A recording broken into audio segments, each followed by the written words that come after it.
Good evening. Thanks for coming. Welcome to Ed Holahan Live, The View from Here. My name is Margot Hipwell, and I'm going to be your host for this evening. Ed and I have been doing our respective things at WDRT since the early days, so we thought it a perfect fit that we do this show together. As you know, tonight's performance is a benefit for your community radio station. We will be passing the hat halfway through the program, so please give generously. If you had any idea what we're paying Ed for tonight, you would give and give again. Since this is Ed's show, you know that he would want a great musical opener. Classical, of course. So we went out and got Stephanie Pedretti.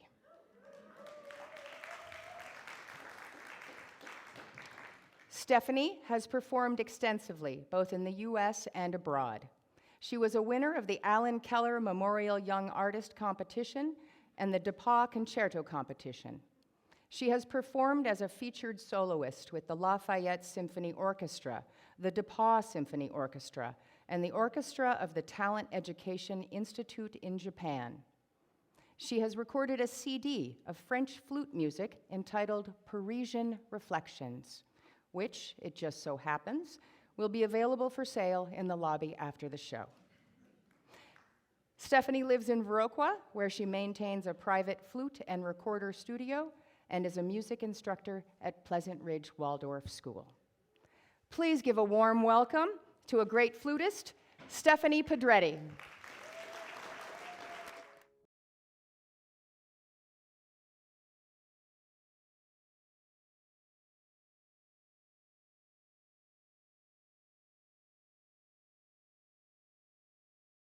I'm really happy to be here tonight and I'm hearing other music.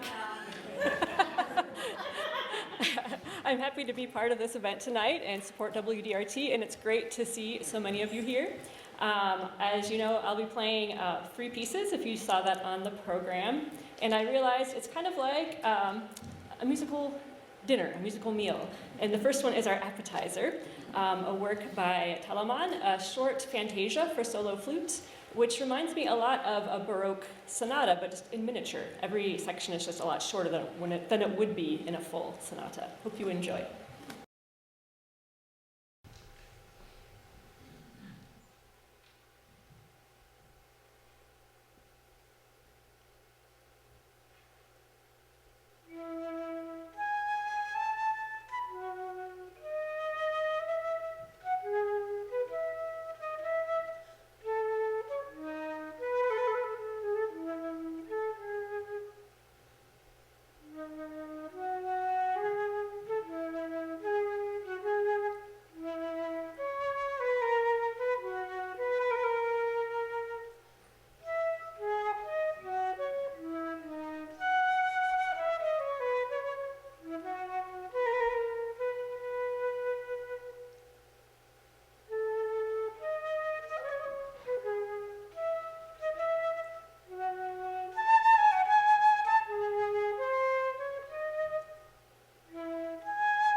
So next up, we have our main course, if my metaphor is not getting too cheesy.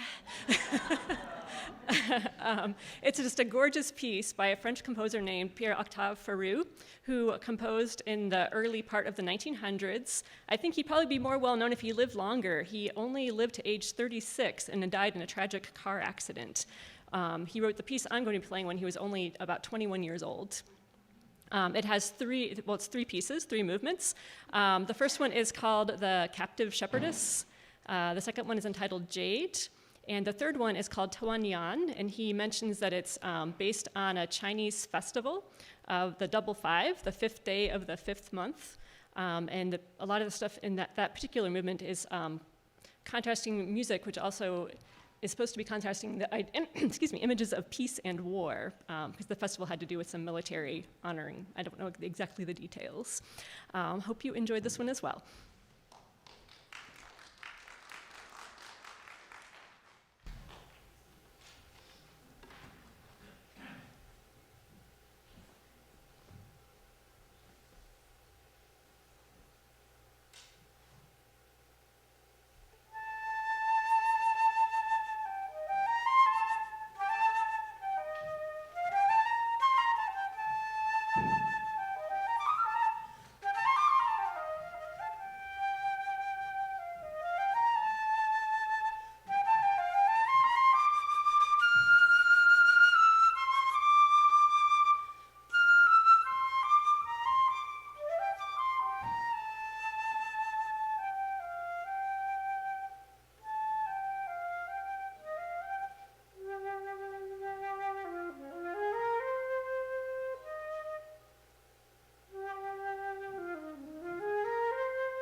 Thank you.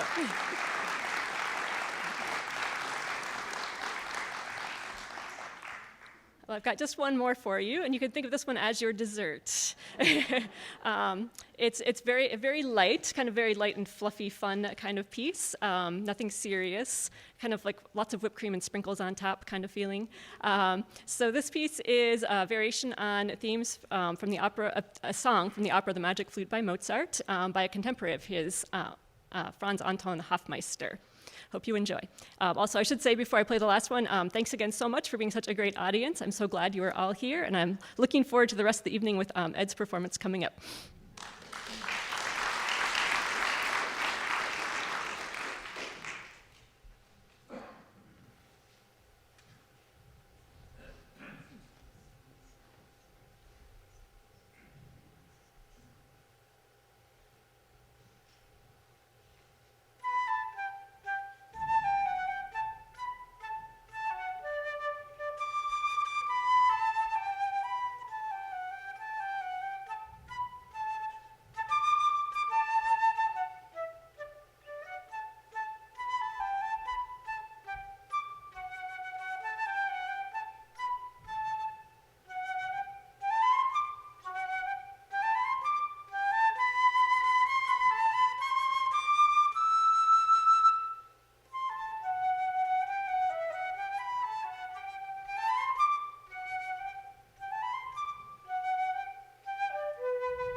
Thank you, Stephanie.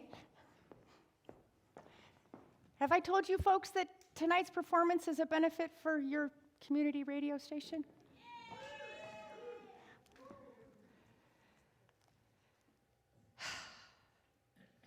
Well, please give whatever you can before you leave tonight. A little bit about the man of the hour. Ed Holahan began writing and reading The View from Here 13 years ago.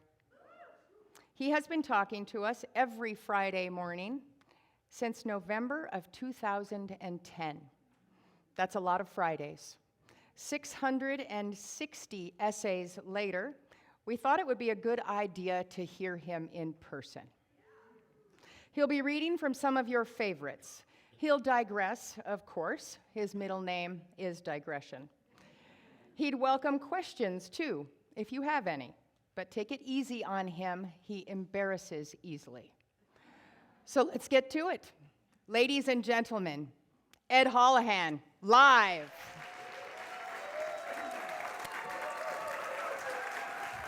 You are so sweet.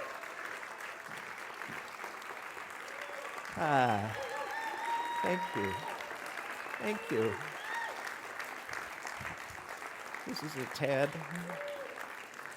a tad overwhelming. Thank you. Where was I? Hey, good evening. My name is Ed Holahan, and this is The View from Here. You've heard that a few, yeah, thanks, I appreciate that. I know you've heard that a few times. I am so honored that you listen from time to time on Friday morning, and I am more than grateful that you could join us tonight. This is something. I want to thank Stephanie Pedretti. Oh my goodness, I want to thank Stephanie Pedretti. Huh!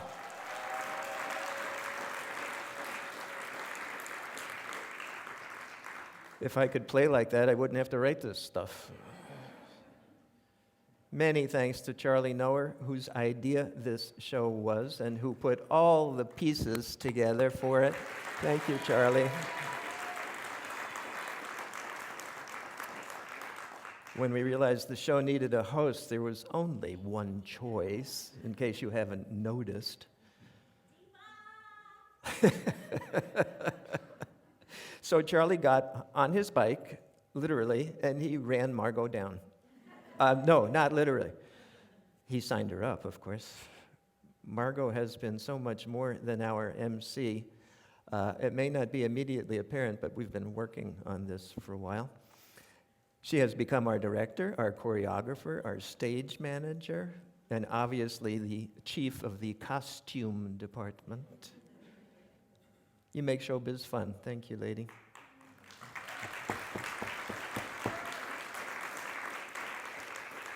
From a historical perspective, I have to thank Nancy Rhodes, who had the foresight to save this crazy old building. Thank you, Nancy. Many thanks to Peta Daniels, who makes this theater go. This is 10 years of love's labor. You, sir, are gold in this town. Thank you.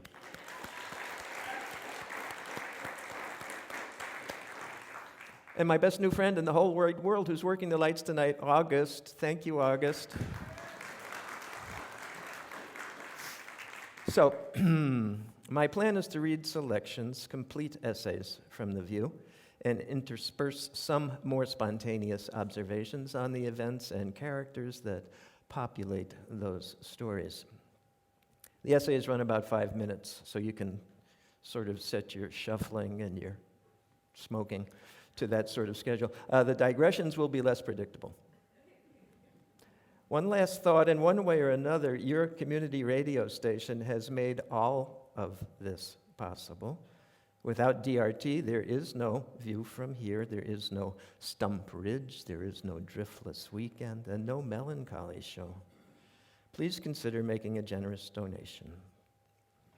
I'm going to start with an essay called The Crossing. It was one of the first that I did. It's a fond look back at the days when the magnificent ocean liners crossed the Atlantic. They began their voyage to Europe from the west side of Manhattan. I happen to be lucky enough to have grown up there.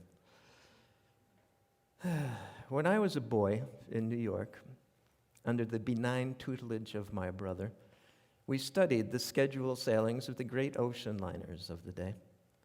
These were the final years of the transatlantic crossings, the real deal. America to Europe in a week on ships of such size and dignity as to leave you breathless. Understand, we never sailed on one. They were far beyond our means.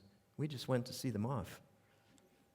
In those days, the west side of Manhattan was ribbed with giant piers stretching out into the Hudson River. It was a time when nations would show their pride by the ships they put out to sea. There were many players, but the game was dominated by Britain, France, Italy, and the United States. I'll give you a few names, but only if you promise to do yourself a favor and Google one or two of them. Find pictures of them and know that they were real. There were the queens, of course. That would be Elizabeth and Mary. The France, the Da Vinci and the Michelangelo from Italy, and the SS United States, which in our creativity we painted black and white.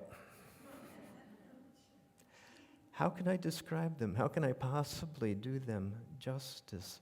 These were cities afloat. Every detail, every nuance, every refinement was taken into account. Their hundreds of brass rails were polished, the glass sparkled, their enormous hulls were always freshly painted. I don't know how you do that when you're at sea for a week. How do you? I don't know.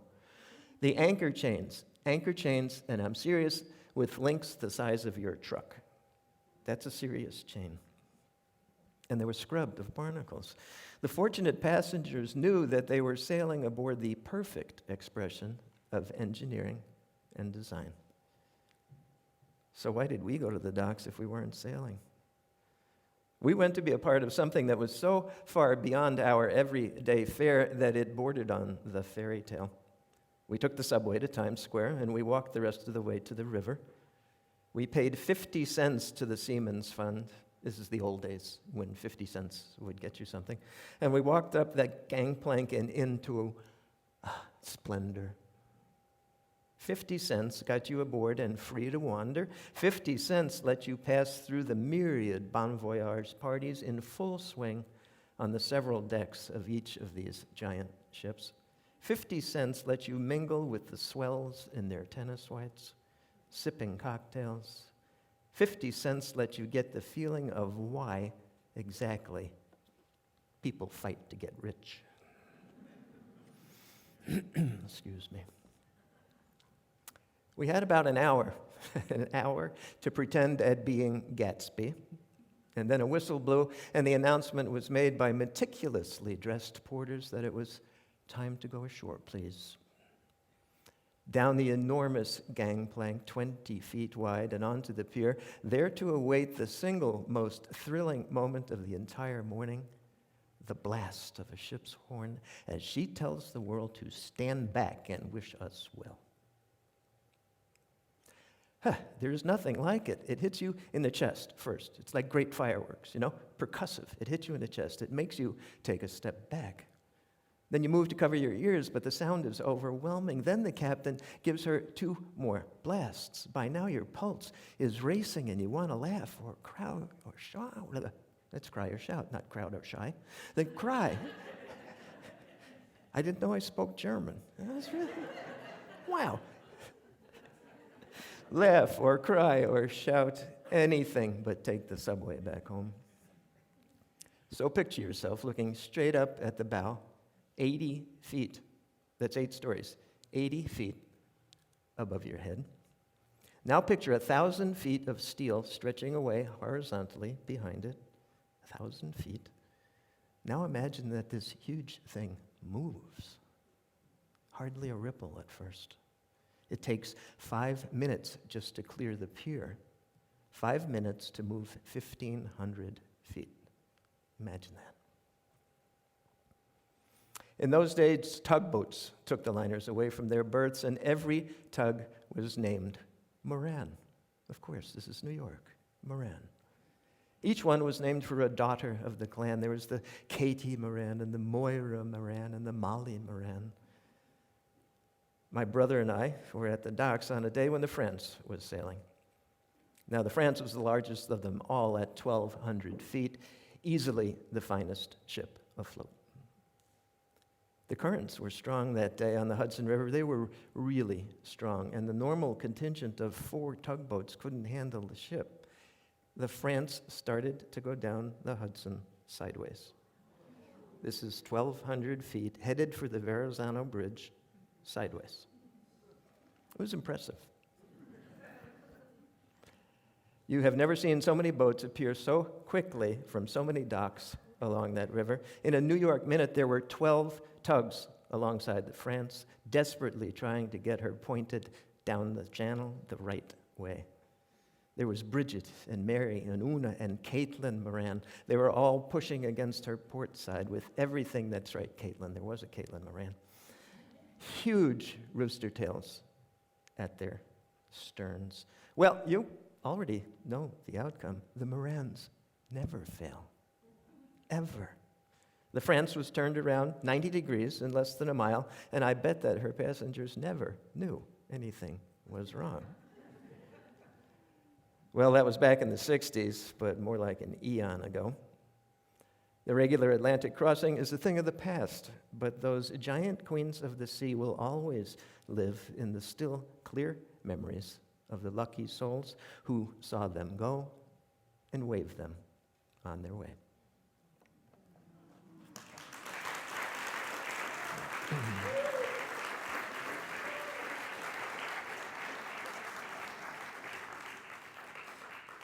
This is an appendage. I don't know why it's there, but it's there. Thank you. My brother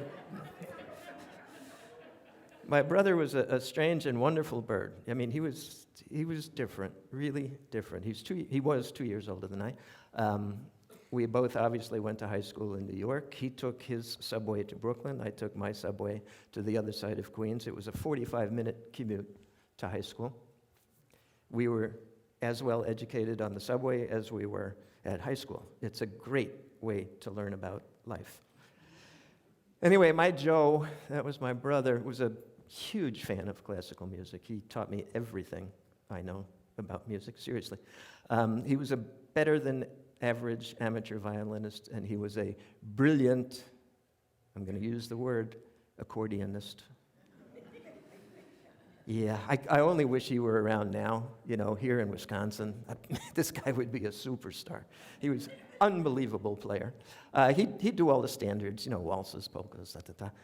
But his forte, his specialty, was concertos for accordion and orchestra. Yes, Virginia, there are concertos written for accordion. He would go into Manhattan, go to Schermerhorn's, which was a bookstore at that time, and buy the score, come home all excited, reading it on the subway, and he'd play these crazy things. Anyway, he had a favorite composer. It was Herr Beethoven himself, and he was such a fan of that giant of music that every 15th of December, he would ask my mother to bake a dozen cupcakes. And yeah, you're getting ahead of me. The next morning on the 16th of December, which as Mike Nordskog will tell you is Beethoven's birthday, it happens to be Mike's birthday too, my brother would take that 45-minute commute to Brooklyn with his impossibly heavy book bag in one hand and a paper sack with a dozen cupcakes in the other hand. This is the morning commute in New York. He's being squashed. Why did he do that? So that at lunchtime he could sit with 11 of his buddies and wish Beethoven a happy birthday. True story. Maybe the only true story tonight, but that's a true story. That was my brother.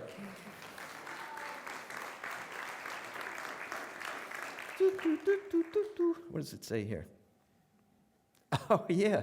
I couldn't remember why I was walking over to a chair. Yes. Now I do. Because it's much more comfortable.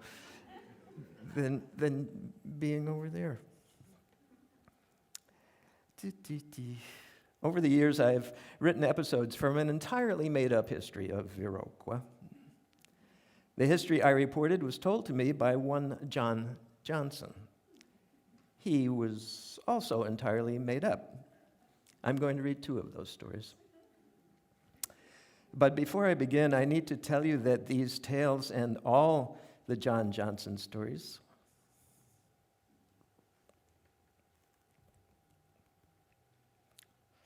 I think I'm supposed to breathe here. Okay, rewind. I need to tell you that these tales and all the John Johnson stories originally appeared in the Kickapoo Free Press. It just so happens that the publisher, editor, city desk, sales department, and delivery truck driver of that august and sorely missed publication was Ann O'Connor. She's here tonight, and she deserves your applause.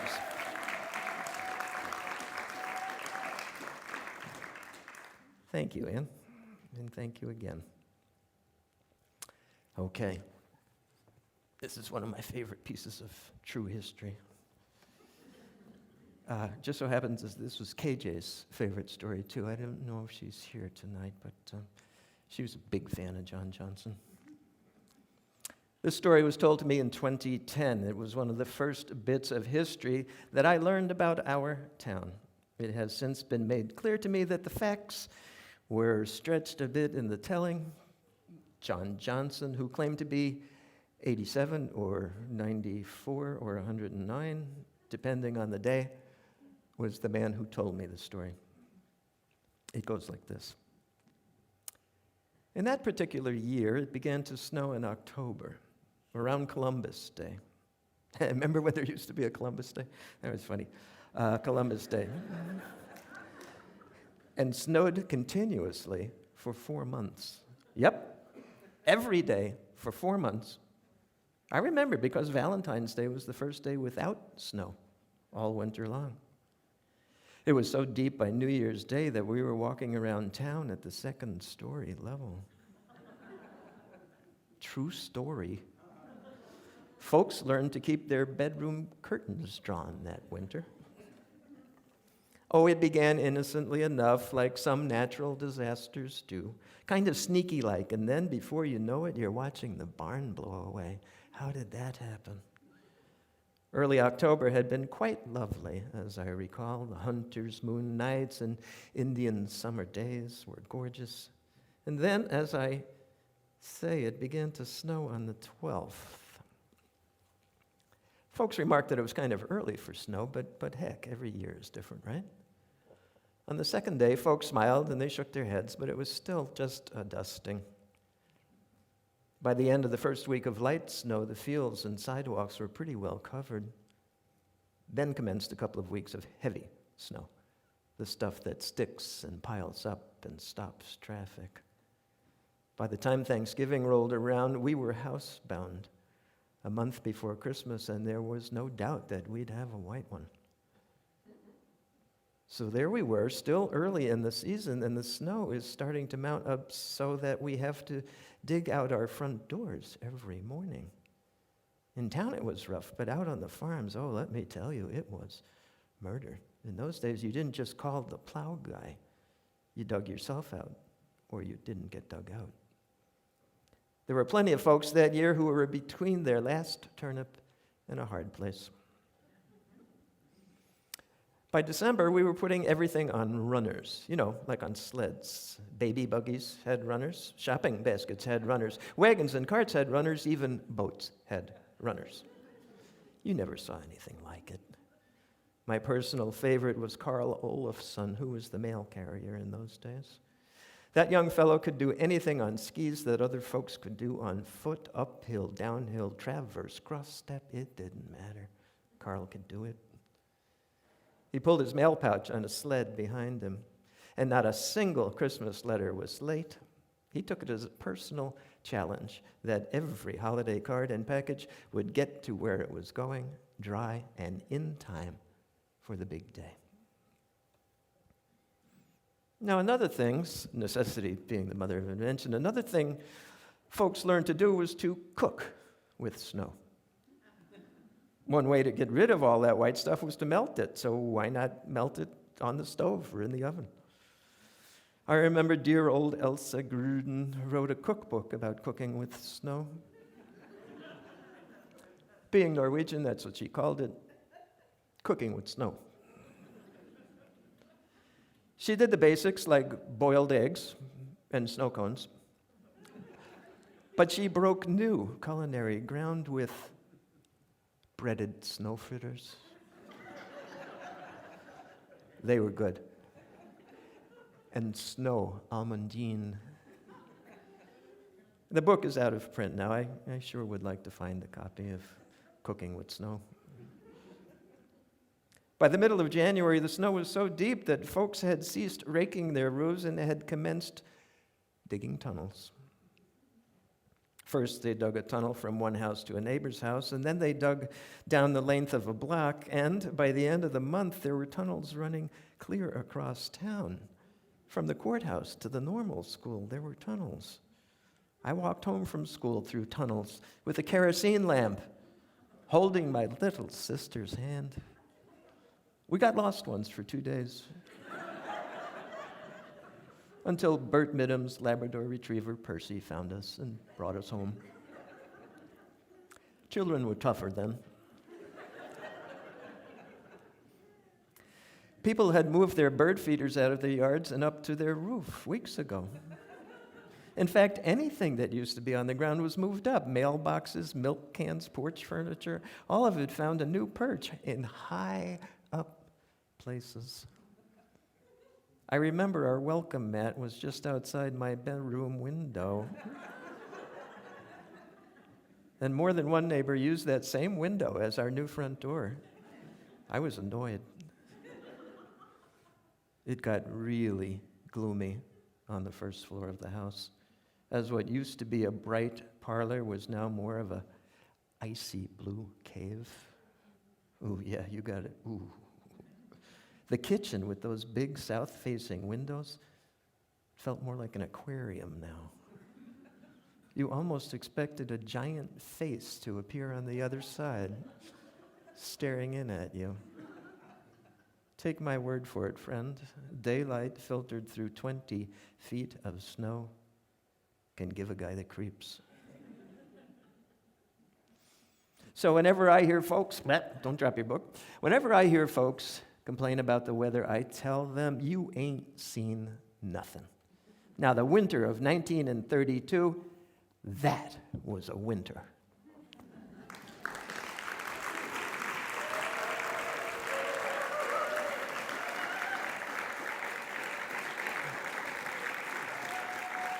Thank you. Thank you. Thank you. I got 660 of them. Now, there's a follow-up to this story. This is one of many, many true stories from the history of Viroqua. This one is called Venice in Viroqua. Now, about 2 weeks after John told me the snow tunnel story, he sent me this tale about what happened next. Did you ever turn 2 pages at once and you think you've either gone blind or stupid?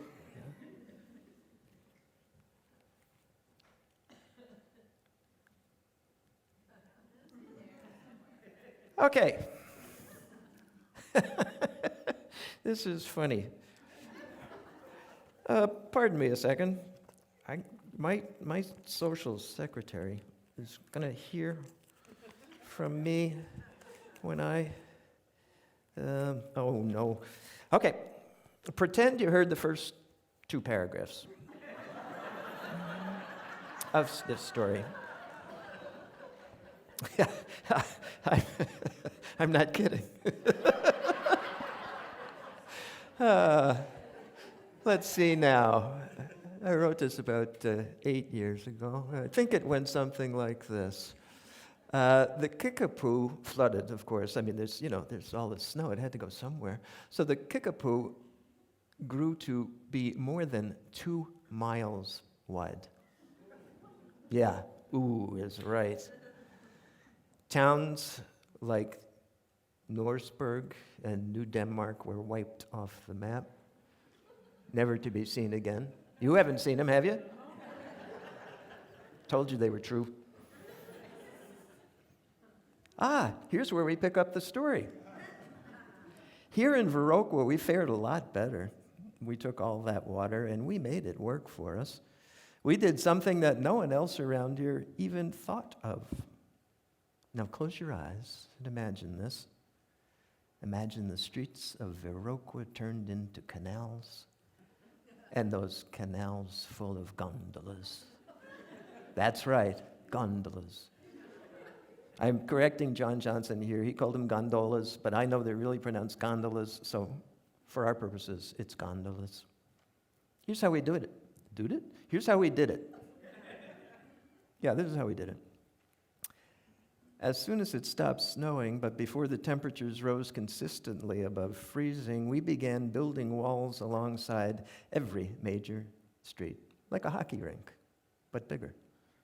Main and Decker were the center of the project, and they got their water walls first. The walls were about 7 feet high, and the seams were tightly packed with pine tar and jute. They were as watertight as a wooden wall could be. And then we backed those walls up with several rows of sandbags. Now, the Great Depression was in full swing, so that there was plenty of folks more than willing to do the work. All manner of laborers, skilled and not so skilled, answered the call. They worked all day for 3 square meals and a bunk. Getting started was the hardest part because, remember, we still had several feet of snow on the ground. So what we did was we pounded the walls straight down into the snow, just boom, boom, boom, boom, right through 8-10 feet of snow until they touched the ground. And then we shoveled all the snow that was on the sidewalk side of the walls over into the street side of the walls. It's a true story. Picture 2 long levees facing each other about 30 feet apart, filled with snow until it mounded up in the middle. All this effort had more than one fringe benefit. It was the first time in 4 months that folks had seen their front yards, or their porches, for that matter.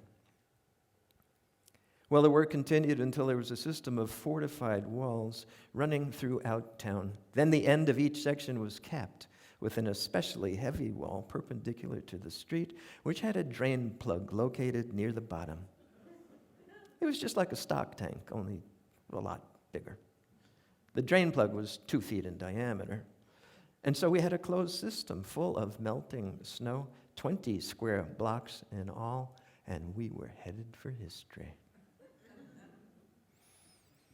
All the while these canals were being built, there were dozens of other workers fashioning the local version of a gondola. Being descended from Vikings, Norwegians know a thing or two about boats that are pointy at both ends. So it wasn't such a big deal to get a couple of dozen of those boats ready for opening day. Our gondolas held up to 12 passengers, except for the flagship of the fleet, which held 22. We called her the Freya. All the while these canals were being built, there were dozens of other workers fashioning the local.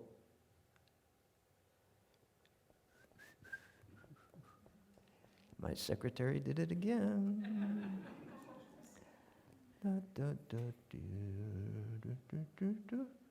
Hey, remember when the flagship of the fleet was called the Freya? Remember that part? Okay, good. Wouldn't you know it, I was one of those gondoliers. My little beauty was named the Lena, twice, once on the bow and then again on the stern. As you know, a normal boat has her name on the stern, but only on a boat that's pointy at both ends do you need to name it both bow and stern. So my boat was named the Lena twice. My first passengers were the Grimstads and the Sandviks and the Torkelson twins. I was quite taken with Tuva Torkelson. I still am. Well, the short of it is that we were famous in no time, nationally renowned. People came from all over the country to see the Venice of Vernon County. Vice President Garner, Babe Ruth and Mae West came to town. Heck, I had the Babe in my boat for over an hour. He was a great guy. He called me Kid. I guess he called everybody Kid because he couldn't remember their names. But I liked him anyway. Now, the Venice of Vernon County lasted almost a month, right through Mother's Day. Oh, there were a lot of us who wanted to make them a permanent feature and wanted the waterways to be our signature, so to speak. Now, that all ended when my boat, the Lena, crashed through the canal wall at Rock and Decker and rode the newly formed rapids past the courthouse, all the way to the band shell where it wrecked. We put a big dent in the support column in the northwest corner of that band shell. That dent is still there. I walk over every now and then to look at it. Maybe one of these times you'll join me. I'd like that. I'd like that a lot.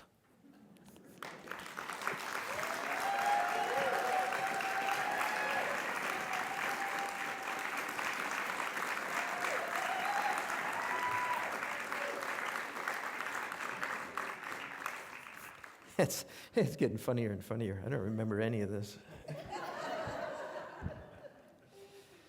Yeah, let's see. Oh, look. There's a convenient music stand.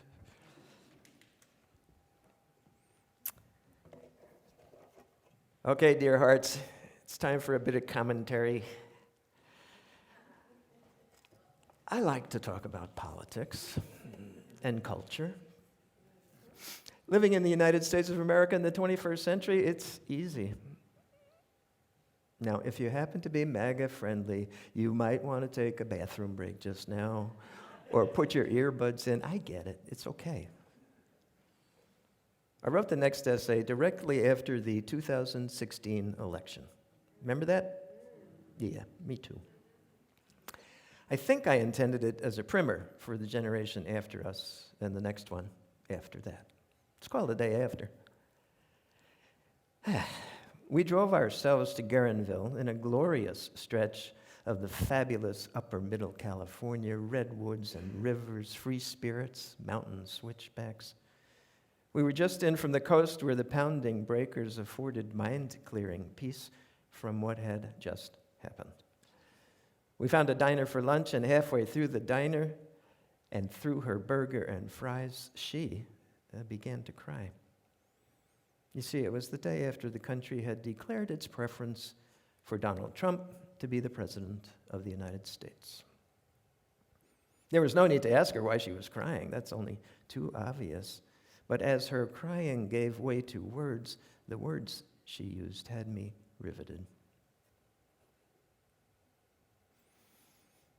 She said, "I'm old now. I have worked hard for a long time to help make things better. And I can't shake the feeling that everything came to a stop last night. I can't help feeling that everything we accomplished will be wiped out in the next couple of years." She was beginning to experience heartbreak, pure and simple, the awful state that every human has felt, heartbreak. Now, Mary cut her political teeth in the days of the farm workers' strikes and grape boycotts, big-time battles that ended in a lot of victories. Years on the picket lines and in the courtrooms crowned by groundbreaking labor contracts. Make no mistake, dear hearts, the folks on those picket lines made the difference. And of course, she walked the line to stop a war in Vietnam that everyone except the generals and the profiteers was beginning to see was pointless. Early on, it meant facing the wrath of union workers, the heavy hand of the police, and angry division at the dinner table. As the battle over reality climaxed, even Kissinger and even Nixon agreed that it was time to end it. Make no mistake, dear hearts, the folks on those picket lines made the difference. She waded into the tough as nails world of Chicago politics, was deeply in the grasp of a machine that controlled everything. Everything. Municipal projects, real estate, tens of thousands of plum jobs, and ultimately, the ballot box. Elections didn't just happen in Chicago. They got taken care of. So she got down in the mud and was key to electing one of the only independent voices in a city council whose antics put reality shows to shame. And then the real magic happened. In a city which was racially divided beyond belief, in a city that had for 40 years elected the machine candidate by overwhelming margins. I'm talking 75, 82%, crazy margins. In a city where you went along or you got out, Harold Washington was elected mayor. Make no mistake about it, dear hearts, it was the people going door to door, the people on the phone, the people who stood up to political street thugs who made the difference. You know the litany of issues that she has wrestled with: war and peace, reproductive rights, labor justice, open government, civil liberties, racism, community rights, monolithic food production, healthy land, clean water. The list goes on, and make no mistake about it, dear hearts. Nothing happens in any field worth battling on without the tireless work and the steadfast presence of those heroic progressive fighters. And here she was on that Wednesday after Election Day, when it seems to her that all of it, everything she and the other heroes had accomplished, it's up for grabs. As if everything in 50 years of work could be undone in a single term. Imagine that. It all came crashing down on her at a diner on a road somewhere in Sonoma. Now, of course, the fight is still in her. The lion's heart and the sailor's nerve, and occasionally the sailor's vocabulary, are as strong as ever. But it's the time that's getting short, you see. We're getting older. The vision of a 19-year-old on a picket line in the valley, all forward-looking and full of promise, is now a picture seen largely over her shoulder. It's far more about past accomplishment than about future goals now. It's a wonderful roadmap. It was well-traveled. It was full of jobs well done. But it's not an atlas that lays out the next 50 years for us. Make no mistake about it, dear hearts, those coming years are in the care of the next generations. Tell them to keep the faith, be the change, fight like hell, and never give in. I was sitting in that diner with a lady who was too distraught in that moment of defeat to see how many of you might now be ready to step up to the work. She and her generation leave a fantastic list of progressive accomplishments. So let her know, the next time you see her, how much you appreciate what they did and whether or not she can count on you in the days and years ahead. Thank you.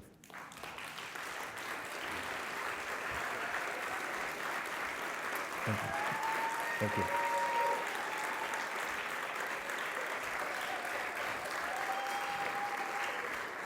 Thank you. Thank you. Thank you. Charlie told me I'm not allowed to turn around for the whole show. I'm going to ask you later what was going on. It's really difficult to stay focused here. Hey, you know what? Mary's sitting right here. This is a shout out to Mary.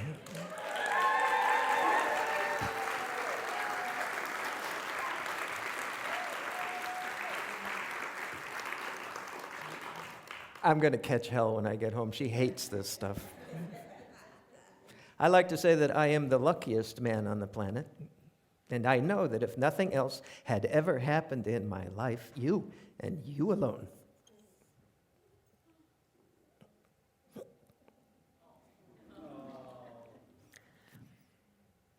you would make that claim indisputable. I love you, dear.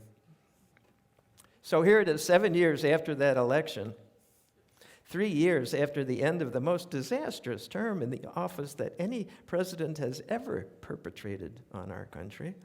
4 indictments, 91 felony counts later, and he's still the most famous man in America. It's rough. So, when your good friend and mine, Marjorie Taylor Greene, compared Donald Trump to Jesus Christ, what else could I do? The essay is called, What Would Donald Do?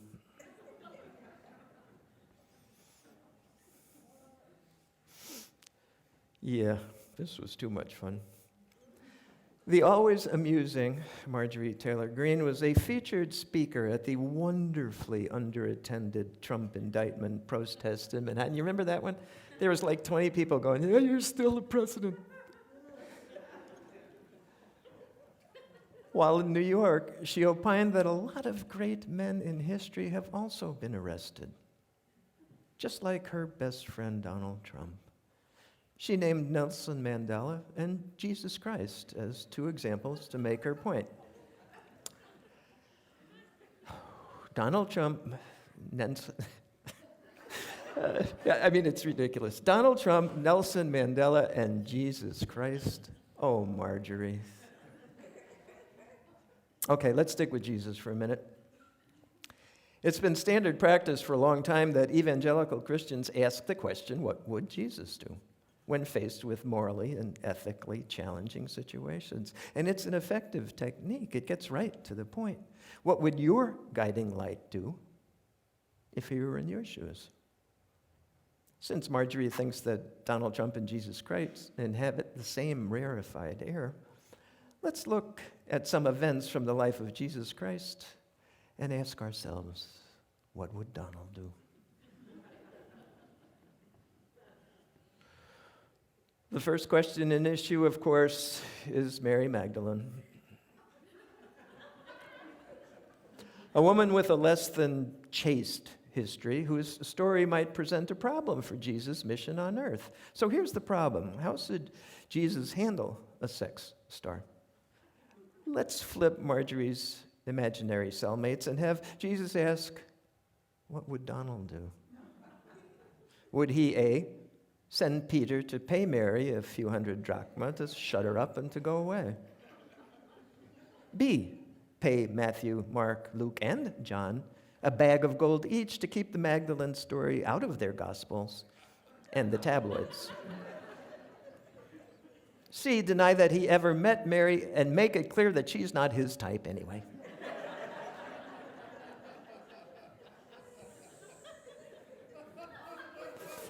Thank you. Well, they all sound like Donald. That's answer D. And if you answered D, all of the above, you got it right. Let's try another one. I do love life stories. You're in the temple, and the favor seekers, the money lenders, and the golf cheats are all around you, looking to make a deal. Ask yourself, what would Donald do? A, hold up a borrowed copy of the Torah for a photo op. Of course, it's upside down, but whatever. Redecorate the temple, turning it into a casino. Tip over the table, trading non-fungible tokens because they're not selling Donald's non-fungible tokens. Deliver a sermon stating that money is the root of all evil. If you answer D, that money is the root of all evil, we're not talking about the same Donald. So the answer is not D. Okay, it's time for the Sermon on the Mount. What would Donald say? Blessed are the winners because the meek are losers. Blessed are they that didn't get invited to John McCain's funeral, because mourning is for losers. Whosoever looketh on a woman with lust is just like me, because winners grab women whenever and wherever we feel like grabbing them. That's what Donald would say. Donald ended the sermon with his standard closer. Be ye perfect, even as I am perfect. And send me a few bucks.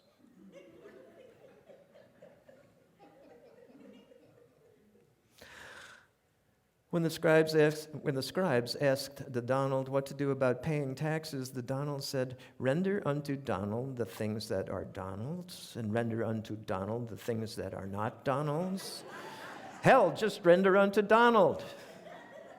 I'll keep selling me, just as long as you suckers keep buying me.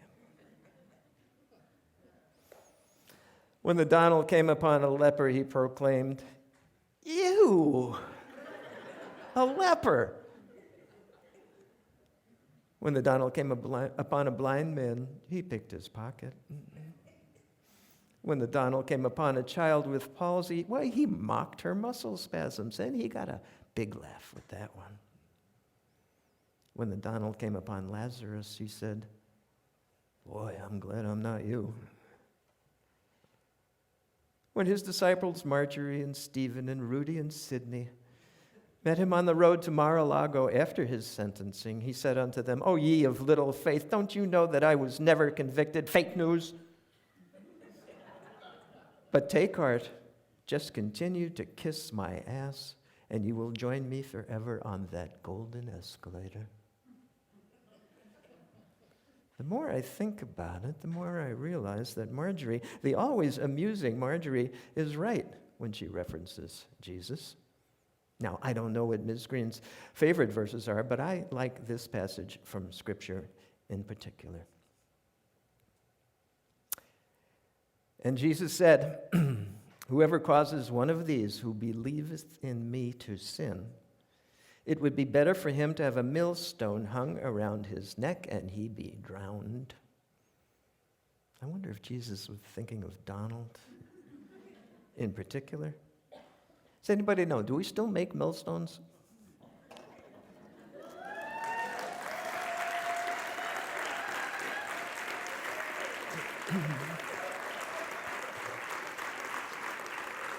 Thank you.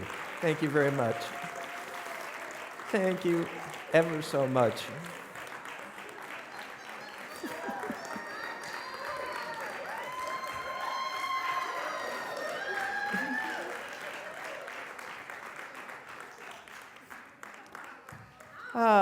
Yes. Our fan...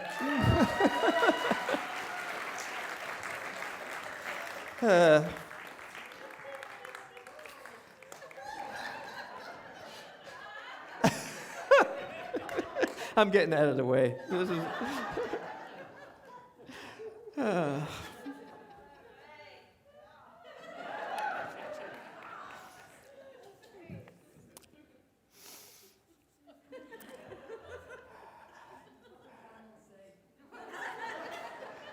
Donald would say, donate. Pass the basket. Hey, could we have some house lights, please? Because I'm going to wander here. And our noble basket passers, all of them, every one of them, a glorious volunteer DJ. Our DJs are going to pass out among you. Hey, we know we just finished a fundraiser. We know you gave outside. So, whatever you happen to have, if you can, when you can, now is a good time to do it. You people are incredibly generous. You've supported this station 20 years ago when we were just streaming, then starting 13 years ago when we went broadcast. This is 24 hours a day, 7 days a week, folks. This is a town of 4,500 people. Towns of 4,500 people don't do this. This doesn't happen. Believe me, this doesn't happen other places. Thank you. You're amazing. You're amazing. Now, I know that our demographic is incredibly well educated, so I thought I'd share some statistics with you. We are now up to 554 current members. Keep in mind, this is a town of 4,500 people. Now, here's the salient part of that number. The U.S. has 332 million people.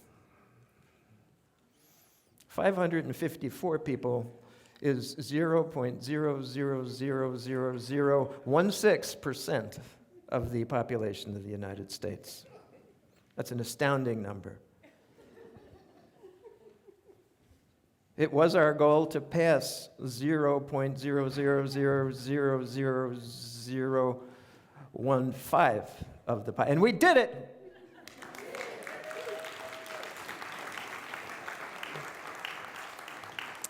%43 of our members are sustainers. I'm not going to give you the sustainer rep, but become a sustainer. Call a station, become a sustainer. That means we take. Excuse me? Give us the sustainer rep. We want it, please. Hi, sure. Okay, here's the short version. When you promise to give us an amount of money every month, there is a $5 minimum. When you promise to do that, two things happen. It's much, much easier for you. I found this out. I mean, most people are walking around with $10, right? Most people are not walking around with $120. So if you take that $120 and say, I'm going to give 10 a month for a year, well, the world gets a lot easier. You can do that. The other thing that it does is it saves an enormous amount of volunteer hours at the station, which can be so much better spent on so many other things. So think about it.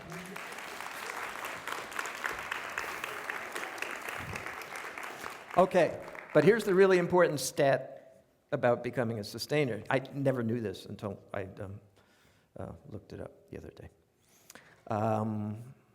If we get 38 more sustainers, just 38 more sustainers, and we reach 50% of membership being sustaining members, we will qualify for the Nobel Prize in Volunteer Radio. Huh? Huh?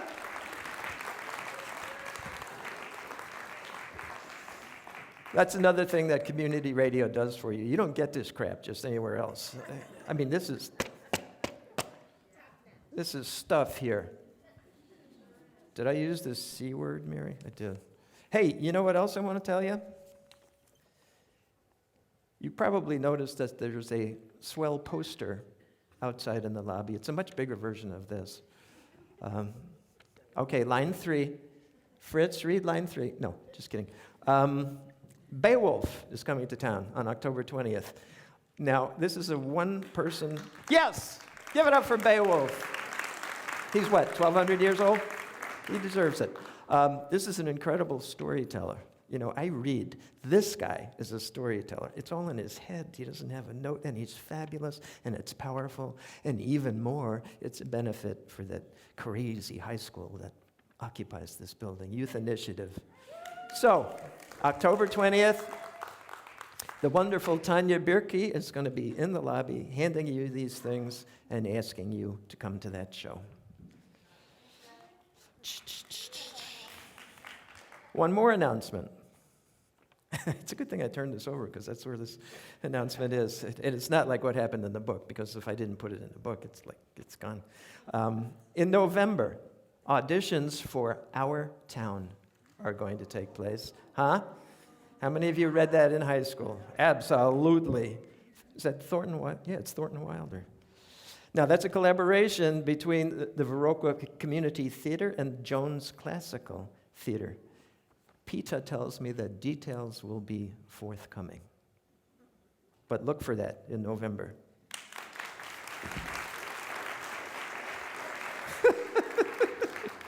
Hey, you know what else? October 7th, every year, is Margot Hipwell's birthday.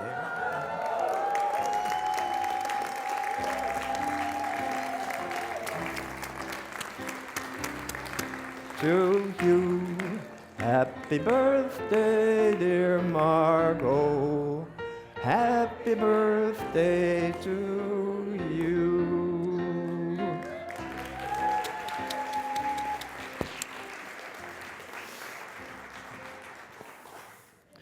I remember when I used to have birthdays. I don't anymore. Gave it up. Gave it up. October has a lot of birthdays. Have you noticed that? Really, really a lot of them. What does that mean? What's 9 months before October? January? February? Ah, that would explain a lot. Thank you. Where were we? Oh, yeah. Did you know that I spent 30 years inventing toys and games? Man, I highly recommend it. It's unique. I remember whenever Mary would call the design studio, and we'd be shooting each other with water pistols and laughing, and she would be in some accounting office trying to figure out what debentures meant. It made her crazy that we were having fun and the rest of the world was actually working. But I loved it. A lot happened during those years. In this essay, I hope, the point is to sum up those years. It's a man's name. He was called Julie Cooper. That's short for Julius T. Cooper. I spent a long time in the business of inventing toys and games. I worked at some of the top independent design studios in the country. Now, an independent studio cooks up the idea, creates a works-like prototype, and then pitches it to the industry. We showed our wares to all the major manufacturers. I'm not even kidding now.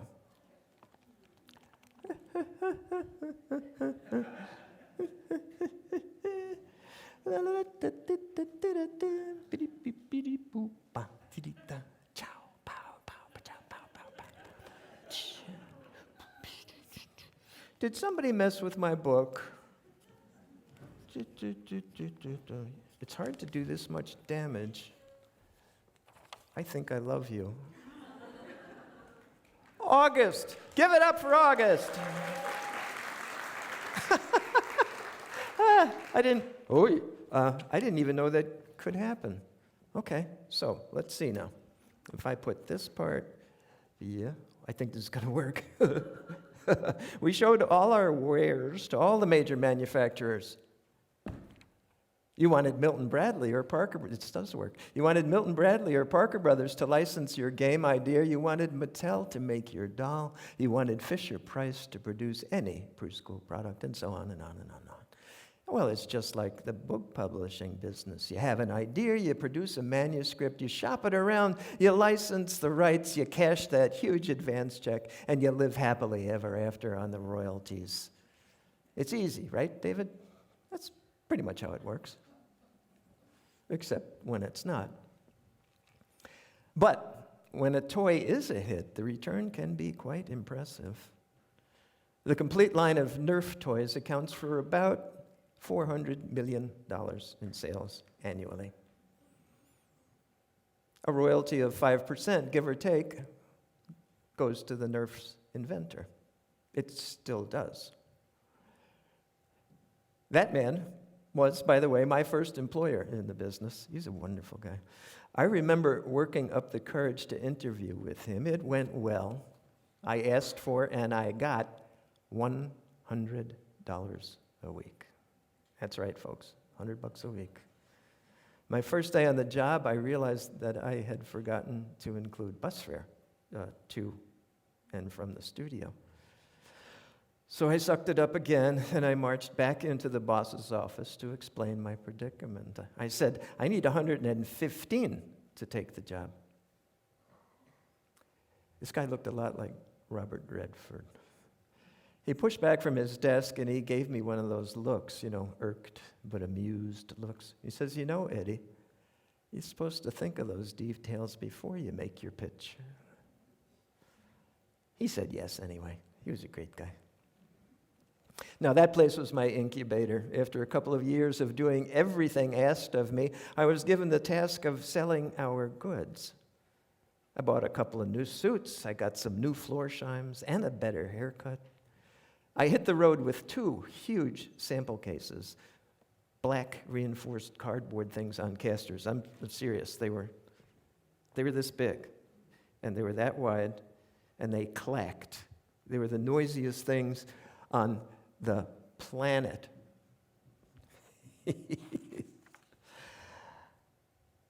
I flew to New York, the center of the business in those days. 5 minutes after landing, I reverted to my native accent. Hey, how you doing? Give me a cup of coffee, regular, okay? Now, regular, in case you guys don't know, regular means that your coffee comes with cream and sugar already in it. That's a regular coffee. Well, it's regular, it's got cream and sugar. I remember, here's a sidebar. When I went camping, which is a list, some people know my history with camping. My father taught me, he was a New York smartass. He would always say, Eddie,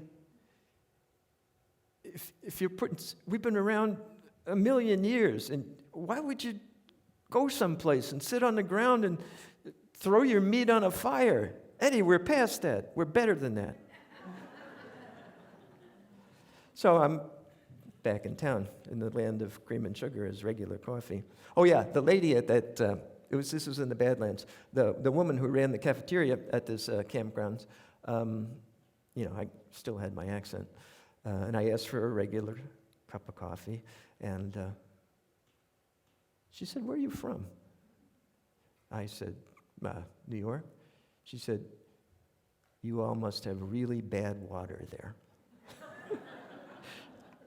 to ruin your coffee with cream and sugar. Now, my first stop was at Ideal Toy Corporation, one of the 5 biggies back in the day. They made Mr. Machine, the Rubik's Cube, and a whole lot more. Their R&D chief was a man named Julius Cooper. Julie was fond of reciting his successes and telling me how expensive his Jaguar was to maintain. On my first visit to his office, I brought a dozen concepts, toys, games, novelties. I put the first one on the table, and Julie said, this is crap.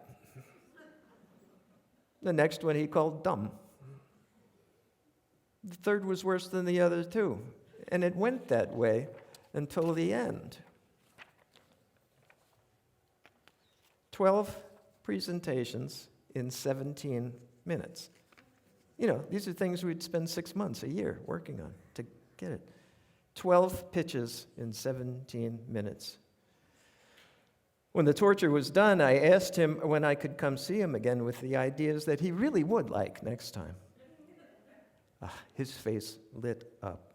He leaned back in his chair and he said, I like you, Eddie. You can come see me anytime you want.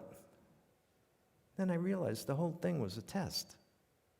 The whole thing was a setup. The maven was sizing up the kid. I also realized that I had passed his test with flying colors. Julie Cooper, the most important R&D man in the business, Julie Cooper liked me.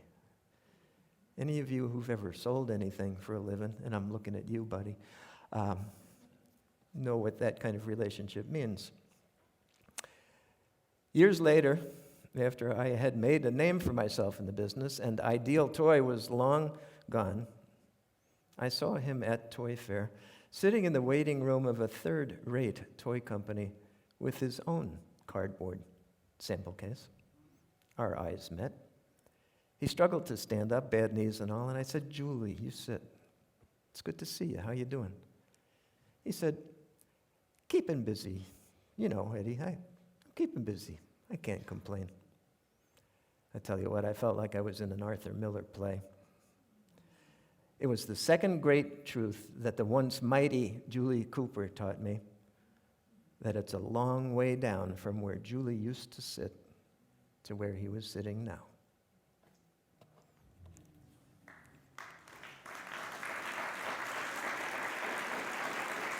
Thank you. Thank you. Thank you. I'm going to show you how incredibly smart and adaptable I am. I'm quickly checking my book to see if indeed page 22 follows page 21, like it's supposed to. I had my own shop for years. I just do that. My business partner was a fellow named Mike Ferris, a large, jovial, brilliant artist, painter. We have his largest canvas gracing one of the walls in our living room.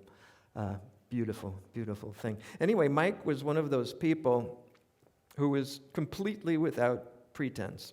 I think maybe I know 5 people, in the world who are without pretense. Mike would say whatever came into Mike's very active mind. I was supposed to be the smoothie of this 2-man show, right? I would do the selling, and I would write the script for our pitch. I would write the rules for the game. I would, invent this and that, and Mike would make it happen with his hands. So we got in the door of the people who make Dungeons and Dragons, which in those days, this is mid-'80s, was you couldn't get bigger. It was everybody was playing D&D, right? Role-playing games. These are the people that put role-playing games on the map. So we're sitting there with the president, the VP, and the shop manager, the guy who makes things happen. And they're asking us to do license games for them. They had some TV properties that they bought the rights to, and they wanted to have board games for such hits as Cheers and Perry Mason. Yeah, it's a funny business. So it's right. This is our ballpark. Mike could art the heck out of anything, and I could invent those games. So you just pay attention to the material, and you can make a game. So we get through the pitch. The pitch goes really well. Yeah, I think we did it, Mike. I think we did it. And finally, Mike Martin, who's the nuts and bolts guy, says, "So, guys, it's a big job. 4 games. We need it in 6 months. Ballpark. What's something like that going to cost us?" Mike looks up. He says, "Hand job and a bowl of soup."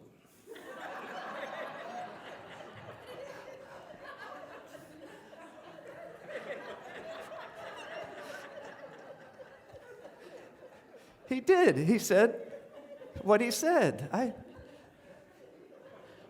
That was my business partner. Oh, Mike, I do miss him. Yeah. Absolutely. Yeah. Oh, absolutely. And that is a true story.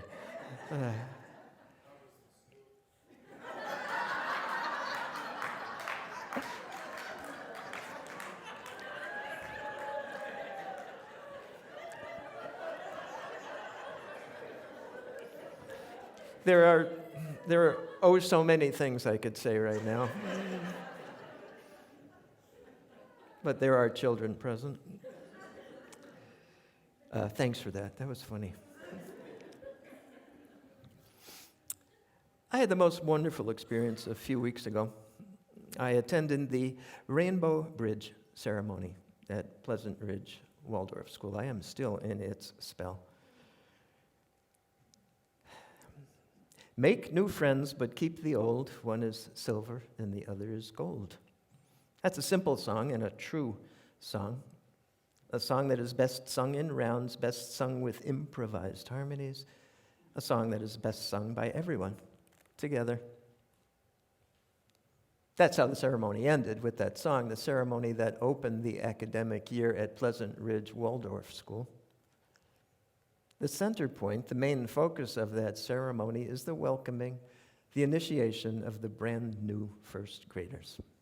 Tiny people. It's a shock every year. I mean, they're like this big. Tiny people. A mixture of awestruck and awe-shucks. They are introduced one by one to the assembled families and friends. Their buddies, the 8th graders, take them across the Rainbow Bridge, which is a short span that begins their long journey through formal education. The way a child negotiates that bridge is a signal, isn't it? a hint as to how that child will go at their education, how that child will go at life. Excuse me. Most of the brand new first graders are a little cautious. The bridge crossing is not strenuous. They've all done something like it at home or on the playground 1,000 times, but they have never done it in front of hundreds of people, most of those people strangers. You'll notice, if you're looking for such things, that a few of them are very cautious, stepping carefully, crossing slowly. They look down. They're making sure. I suspect that they will come to conversation and reading and learning with that same care, attention to detail, maybe even patience, but careful to be sure. Then came a little boy who took the 3 steps up in 2 steps. He bounced briskly across the bridge. He gave us all a wave and a smile, and he hopped down the other side, no steps, to join his classmates. I think this little guy, I think he will converse easily. I think he will have many friends. I think he will learn what he wants to learn. I think he will be a star in the world, or maybe get into a lot of trouble. Probably both. Mary and I began reading to children at the school library 8 years ago. For reading!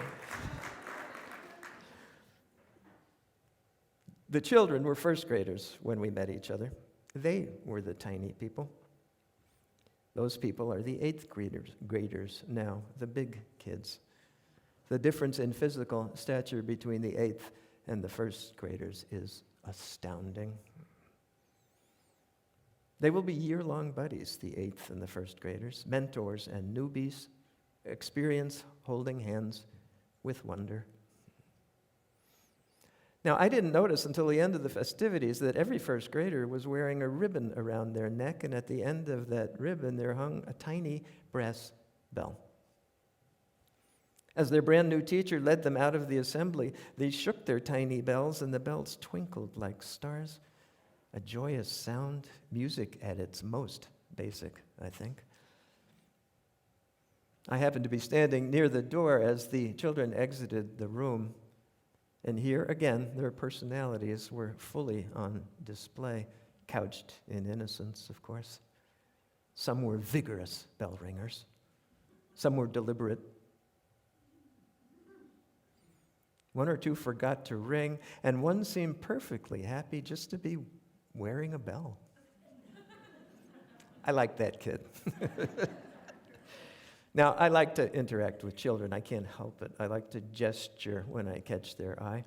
An excited wave, a big thumbs up, or a very low high five go a long way to telling a child that you really are glad they're on the planet. Some beam a big smile back at me and some giggle, but they all respond. The words will come as they mature, but for now, their faces say it all. Now, I grew up in an educational system that was academically superior, really great curriculum, really great teachers. The collected knowledge of the world was at my fingertips. I was lucky. I was an avid reader, a student of letters and history. My teachers opened those doors to me. Now, my father, he took care of my hands, teaching me to build and to draw. We made stuff together. But no one taught me about my heart. No one encouraged expression. No one said that I should be confident in myself. I had to do all that work on my own. So I'm standing at that school and I'm thinking about these new first graders, children who will have it all, heart and head and hands every day for the next 8 years. Lucky them and lucky us to help them along the way. Thanks.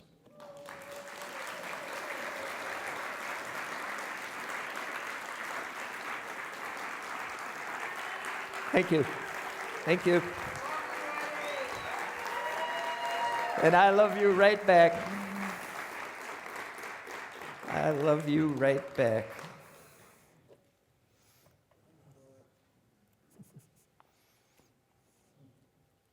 Well, let's see now. I seem to have the pages.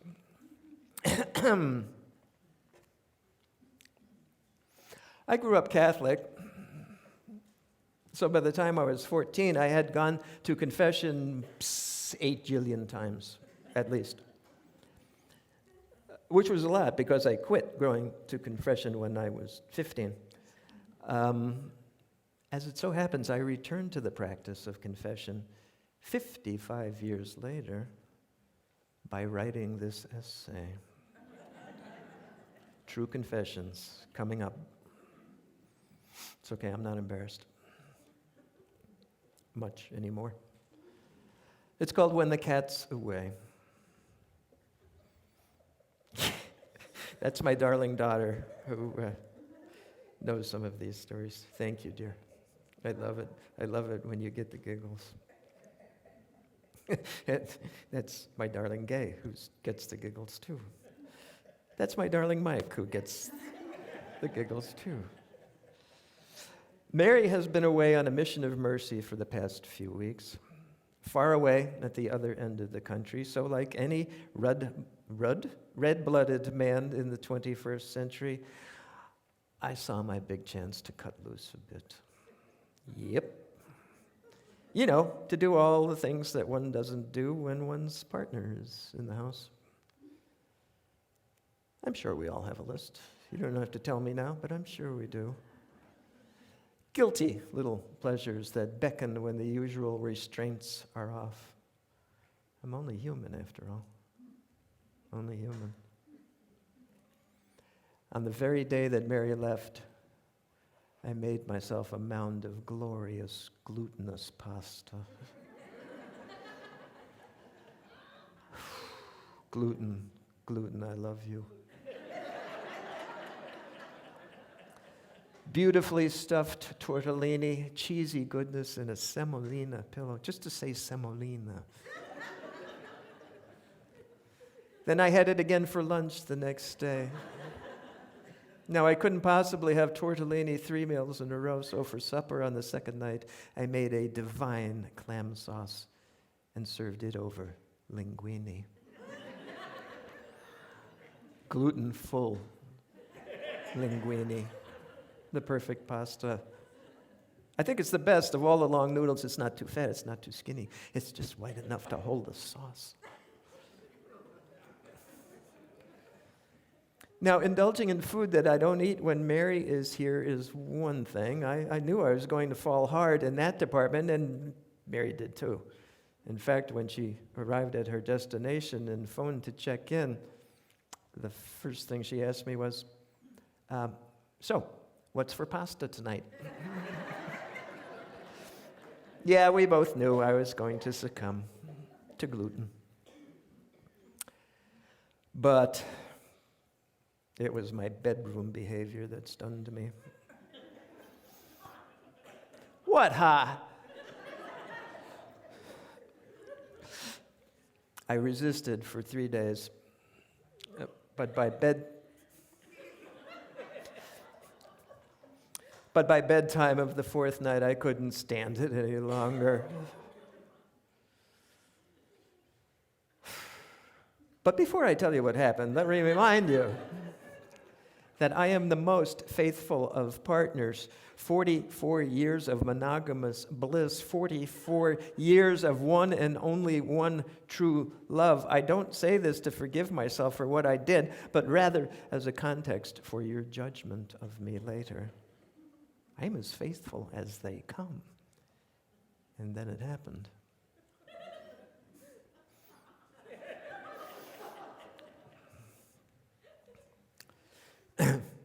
Brace yourselves. I slept diagonally. Diagonally across our bed.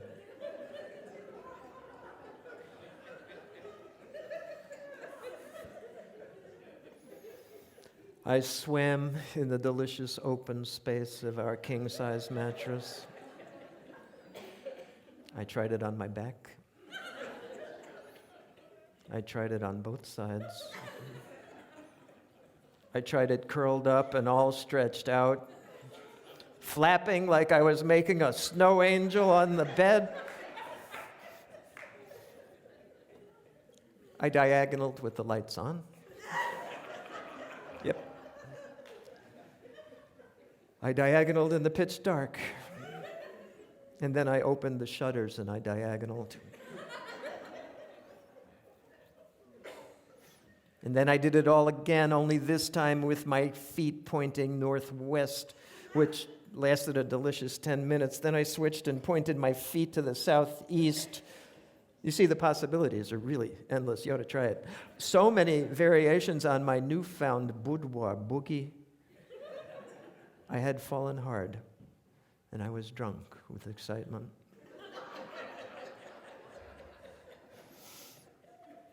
Until I tried to go to sleep. I didn't even get close to nodding off. As exhausted as I was from my wild experimentations, I just couldn't get comfortable enough to doze. So I rolled myself back onto my half of the bed, the half that I sleep on every night when Mary and I share that bed, and I was asleep in a minute. That's my usual pattern. Snoring contentedly into the night. So much for my madcap fling, though, my flirtation with desire.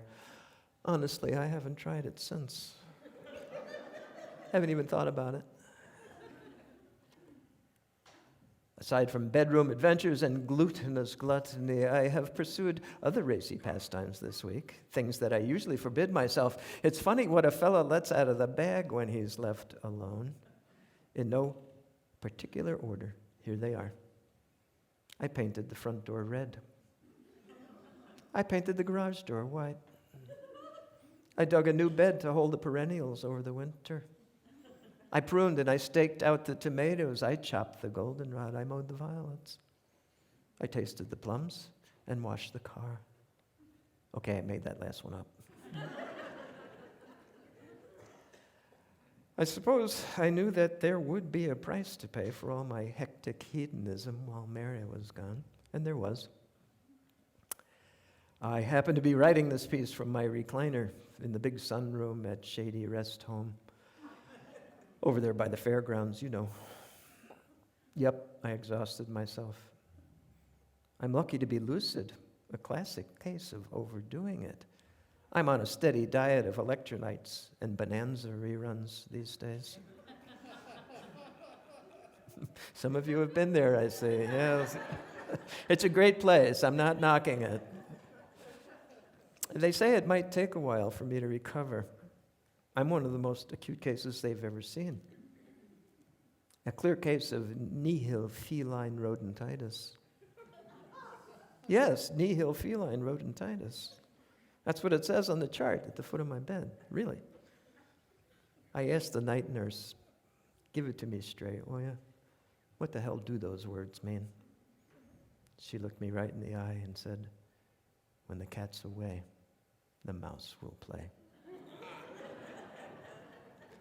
Then she clicked off Bonanza, gave me my bedtime ensure, and said, rest up, old-timer.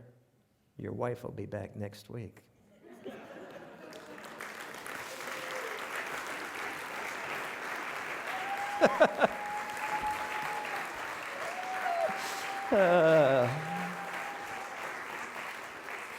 Margot Hipwell, ladies and gentlemen.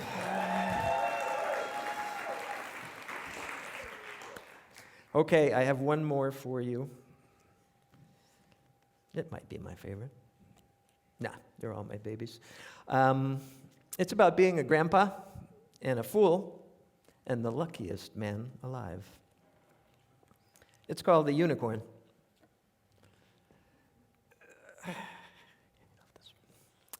I was scrolling through some old pictures the other day, one of those lazy walks down memory lane, when I came across an image of a very young Ella Houston Moore, who is our granddaughter. She's almost 22 now and is making a name for herself at Berkeley. But in the picture before me, she's 4 years old and she is tiny. She has her arms around a unicorn. Yep, a unicorn. The photo was taken in 2005 at a county fair in the state of Florida. That particular day in Florida is on a very short list of the very best days of my life. The county fair was like so many others, except that it was February and the temperature was 78 degrees. There was cotton candy and hot dogs and animal judging and giant watermelons and a tilt-a-whirl. It was at the beginning of the opening afternoon, and the place had not yet gotten busy. I love times like this in a venue that will soon be teeming with humanity, but for now is still rubbing the sleep from its eyes. It's a unique atmosphere. It's like batting practice before a big league ball game. So with Ella in her stroller, we possessed the proud confidence that grandparents have as we strode into the Carney Games corridor, just itching for action. Our very first stop, not a dime spent yet, was the 3 balls in a bucket booth. You know that one. Now, this is a classic game. Even if you know how to finesse it, the odds of getting 3 balls in succession into that bucket are very slim. It's a house game. They all are. That's the point. So, of course, I went for the top row of buckets, the most difficult by far, in order to win one of those top row prizes. As soon as we got to the booth, Ella spied a giant, twice her size,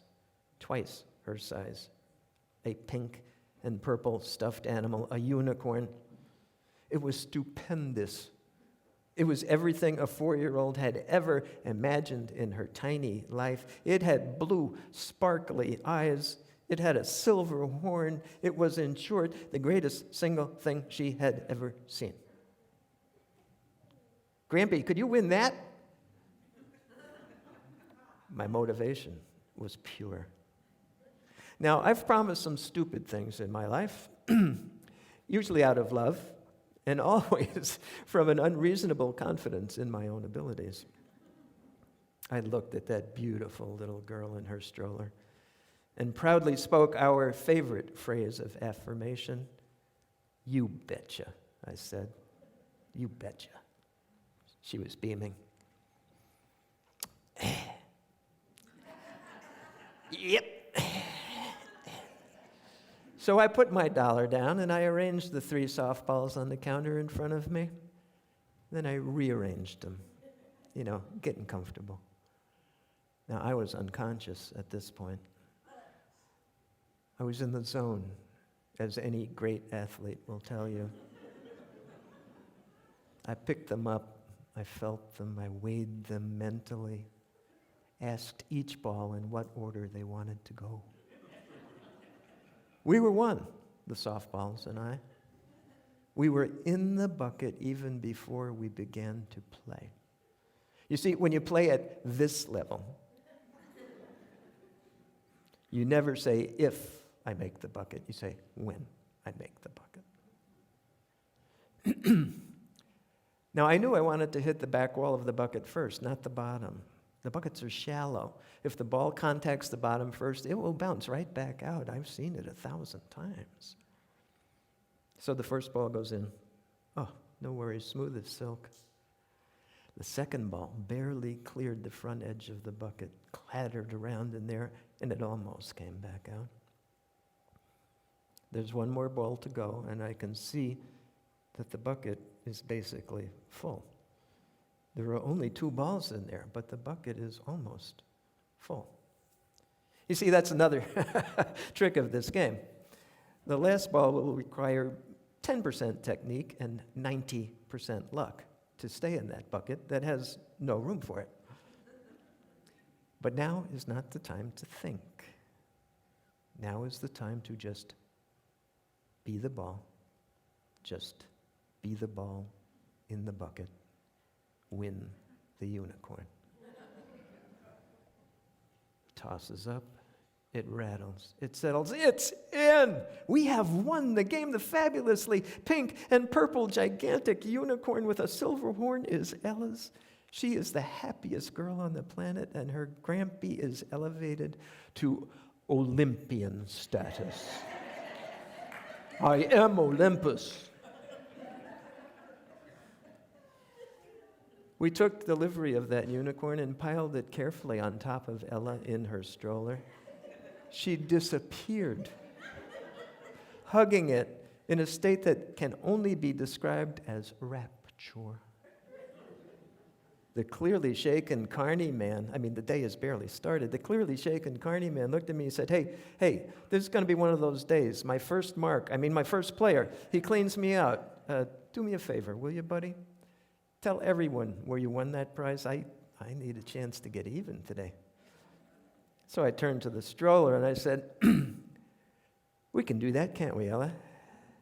And from somewhere beneath her glorious unicorn, Ella's tiny voice called out, "You betcha, Grampy."